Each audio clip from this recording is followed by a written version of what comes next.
I'm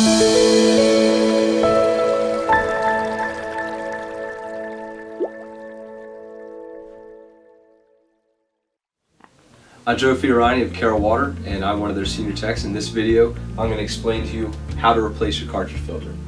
So first, what you want to do is you want to turn the inlet and outlet valves off. Typically when we do installs, we're going to have two valves before and after. That way we can isolate the filter by itself.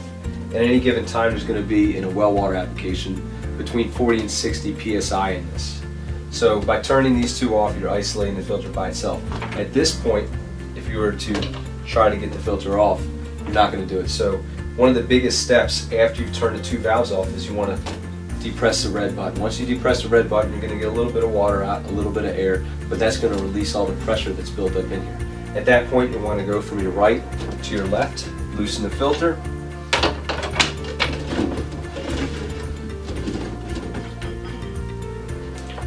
take the filter out, dispose of it. At that point, I would say go ahead and check over your O-ring. Make sure there's no tears in it, no rips. We usually suggest lubing the O-ring up real well. Sometimes you can use a synthetic lube or like a Vaseline or something like that.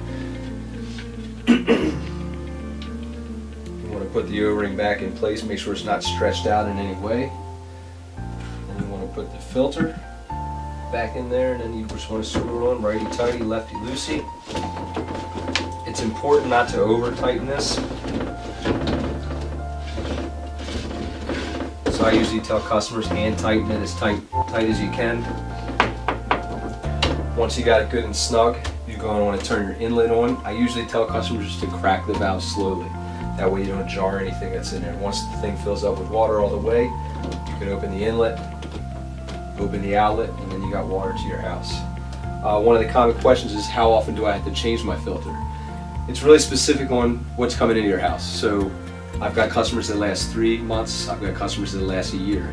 So what I usually say is, if you look down at your filter and you're inspecting it and you notice a lot of sediment starting to build up in the filter, it's definitely time to change it. The filter's usually going to get pretty dirty at that point. Sometimes you may experience pressure loss in your house. At that point, it's definitely time to replace it. If you have any issues or questions with any of this portion, then you guys can just give us a call at Carroll Water and we'll come out and help you.